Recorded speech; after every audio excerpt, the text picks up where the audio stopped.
कि इनको पता है कि अभी जो ये यस बैंक के शेयर सोना है वो रिटेलरों को अभी तो पता था सर। एक व्यापारी था, उसको पता था कि अभी जो समय आ रहा है इसमें कुछ नहीं होगा, हम जमीनी लड़ाई किसी भी चीज में नहीं करेंगे तो हमें उसका फल मिलने वाला नहीं है।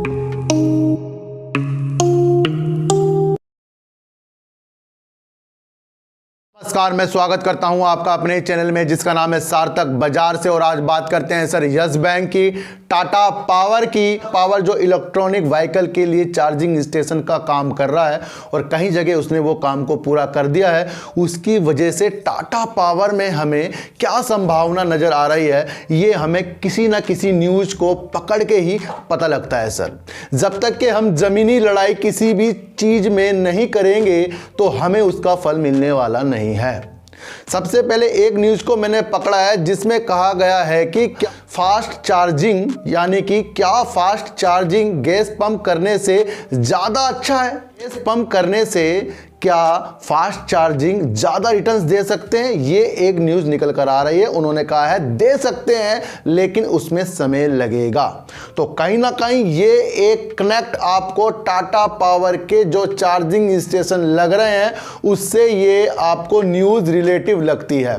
किसी चीज को मिलाने से पहले उसके तत्वों पे हमें घूमना पड़ेगा और उस तथ्य पे घूमकर ही कुछ सिचुएशन ऐसे निकलती है जो हमें आगे जाकर प्रॉफिट देती है।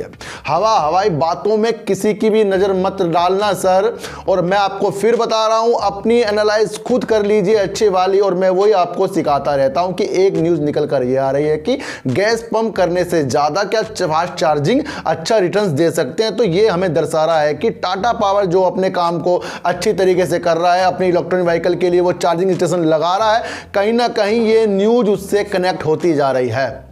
तो टाटा पावर आपको मैंने पहले भी बताया था कि प्रोग्रेस की तरफ है। अगर इसमें थोड़ी गिरावट आ रही है तो वो फिर अब इसलिए आ रही है कि वो हमें बाहर निकालना चाह रही है। और जिसका भी अच्छा सबूत चाहिए आपको कि टाटा पावर कैसा शेयर है तो आपके इसके बढ़ते कदमों की तरफ देखना चाहिए कि कितनी जल्दी ये ऊपर जाकर आपको इसने दिखा दिया है।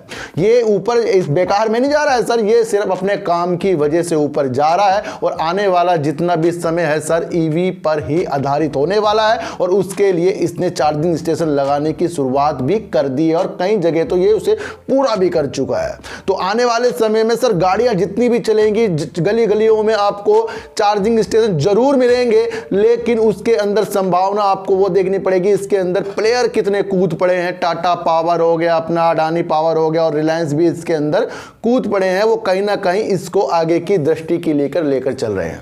तो मैंने आपको कहा था कि टाटा पावर में आपको नजर रखनी चाहिए। ये न्यूज जो आ रही है दर्शा रही है कि गैस पंप करने से ज्यादा भी रिटर्न दे सकती है। ये आपको कहीं ना कहीं इसके काम के प्रति टाटा पावर से आपको ये जोड़ना चाहिए और उसके प्रति आपको ईमानदारी से इसके अंदर रहना चाहिए। तो बात करते हैं सर यस बैंक की।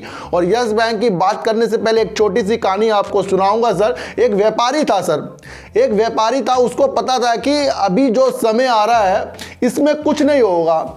अभी जो समय आ रहा है कुछ खरीदने वाला, इसमें हम खरीद सकते हैं और वो जो रिक्वायर होगी उसकी 6 से 7 महीने या 3 महीने बाद होती है तो उसमें वो उसे बेच सकता है। तो इसी तरह वो कुछ भी ऐसी चीज करता, जैसे कभी कुछ चीजें होती थी तो वो उसको ले लेता था। जैसे कि कभी वो किसी गांव में जाता था और वहां पर ना गर्म कपड़ों का बिजनेस चलता था सर। तो गर्म कपड़ों का बिजनेस सर गर्मियों में कम चलता रहता था। तो उसने थोड़ा सा लालच देके कहा कि मैं आपको ऑर्डर ज्यादा दे रहा हूं, आप मेरे लिए गर्म कपड़ों का ये चीज बना दो।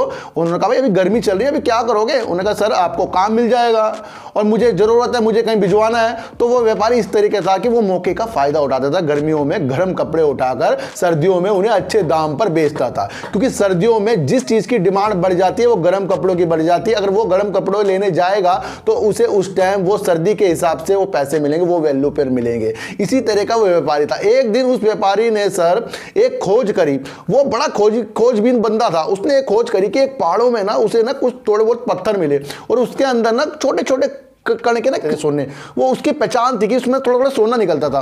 अब मजदूरी के लिए उसने क्या करा सर, मजदूरों को बुलाया और मजदूरी जब पता करी उसने कहा 300 रुपये मजदूरी, उसने कहा 350 रुपये दूंगा और ये जितने भी पत्थर पुत्थर है इसको मेरे आप अपने मेरे खेत में लाकर छोड़ दो। तो मजदूर भी खुश हो गए।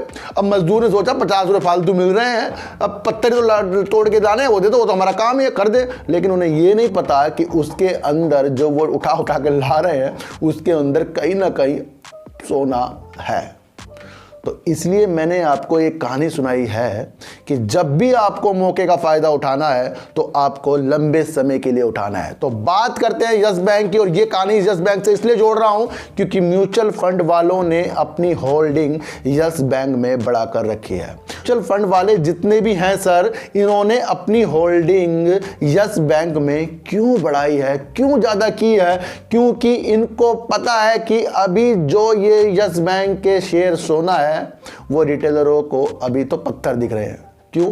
क्योंकि उनके पत्थर जैसा उनको लग रहा है। शेयर नीचे आ रहा है, प्रॉफिट दे रहा है, शेयर नीचे आ रहा है, अच्छा काम कर रहा है, शेयर नीचे आ रहा है, खरीदने थोड़ा ऊपर जा रहा है, फिर नीचे आ रहा है। तो ये हमारे मन में एक ऐसे पत्थर बन चुके हैं कि बस इससे अपना दूर करो इन शेयरों को, बस ऐसा हमारे दिमाग में ये बनता जा रहा है। लेकिन वहीं पर म्यूचुअल फंड वाले इसके अंदर अपनी होल्डिंग क्यों बढ़ा रहे हैं, इसको आपको समझना पड़ेगा। सबसे पहले आपको एक बार मैं फिर बता रहा हूं, जो ये म्यूचुअल फंड वाले होते हैं ये आगे का हिसाब किताब देख लेते हैं। जब भी आप अपना म्यूचुअल फंड में अकाउंट खुलवाते हो, उसमें अपनी सिप लगाते हो, तो वो अपने हिसाब से ही शेयरों में अपने पैसे लगाते हैं। अब म्यूचुअल फंड वाले जब आपके पैसों को वो अच्छी जगह लगाएंगे, उससे अच्छा रिटर्न आएगा, तो प्रॉफिट सबसे पहले जो होगा वो म्यूचुअल फंड वालों को होगा परसेंटेज में, फिर उसके बाद आपको होगा। अब आपके पैसे लगाने से पहले आपका जो फॉर्म है वो फिलअप कराते हैं, उससे पहले बोल देते हैं भाई इसमें रिस्क भी है और जोखिम भी है और ये सब चीजें इसके अंदर होती है, वो पहले भी आपको डिक्लेयर कर देते हैं इस चीज के लिए। फिर भी म्यूचुअल फंड वालों ये इसलिए बोलते हैं क्योंकि ये पार्ट होता है बताने वाला, लेकिन उसमें आपको प्रॉफिट ही होता है म्यूचुअल फंड वाले, क्योंकि वो अच्छी एक नॉलेज रखते हैं। उनकी एक टीम होती है, वो टीम के अनुसार उसमें वो वर्क करते हैं। जैसे ही उनको पता लगा कि यस बैंक ने प्रॉफिट देना शुरू करा है और अच्छे काम ये कर रहा है, एआरसी के लिए टीम बना रहा है और ये अपने एनपीओ को घटाने के लिए कुछ ना कुछ अच्छी चीजें करता जा रहा है, तो उन्होंने अपना स्टेक इसके अंदर बढ़ाना शुरू कर दिया। हमने भी अपना स्टेक बढ़ाना शुरू किया, लेकिन हमारा दिल है कमजोर और हमने उन्हें पत्थर समझ के बस छोड़ दिया, और वो पत्थरों में से सोना म्यूचुअल फंड वाले निकाल लेंगे। मैं आपको बता रहा हूं सर, ऐसा कुछ भी चीज यस बैंक में नहीं है जो आपका हृदय तोड़ रही हो, क्योंकि एमडी के जो भी वर्ड है बहुत ही पॉजिटिव है और वो आगे के लिए आपको अच्छा ही बैंक करके देंगे, जिस तरह से उन्होंने लॉस से प्रॉफिट में बैंक को लाकर दिया है। एक प्रोविजन वाला वर्ड किसी भी प्रॉफिट के साथ जुड़ जाता है कि प्रॉफिट प्रोविजन कम करने से आया है, तो समझ लो उसमें गिरावट शेयर में होना शुरू है। जिसमें भी प्रोविजन निकल कर आ रहा है तो 80-90% उसके अंदर गिरावट होना शुरू है, क्योंकि वो उन्होंने वो खर्च को कम किया है जिस खर्च से वो अपने बैंक को बाद में और अच्छा कर सकते थे, या कुछ भी प्रॉब्लम आने के बाद वो जो पैसा होता है उसमें वो लगा सकते थे, इसलिए उन्होंने उसमें कमी की है, इसलिए प्रॉफिट बढ़ गया है। तो ये निगेटिव होता है। लेकिन फिर भी जब भी प्रोविजन आपके किसी जुड़ता हुआ दिखाई दे तो समझ लो उसमें गिरावट होगी। फिर भी म्यूचुअल फंड वालों ने इसके अंदर एंट्री करी है और हमें उनके अनुसार ही, देखो सर, जिस शेयरों में भी म्यूचुअल फंड वालों ने एंट्री करी है वो बहुत सोच समझ के करते हैं। हर एक शेयरों में वो अपनी एंट्री नहीं करते। आप सारी चीज़ें चेक कर लेना, सारी चीज़ों को चेक करिए कि किस किस चीज़ों में म्यूचुअल फंड वालों ने अपनी एंट्री करी है। अपनी एनालाइज खुद कीजिए और ऐप में जाकर आपको सब पता लग जाएगा कि प्रमोटर कितने हैं, रिटेलर कितने हैं, ये क्या है, वो क्या, ये सारी चीजें आप खुद देख सकते हो और उसके अनुसार ही आप अपनी एक मन अच्छा बना सकते हो। तो यस बैंक में संडे का दिन था और संडे के दिन आपको एक चीज समझानी थी कि इस तरह से आप काम कर सकते हो।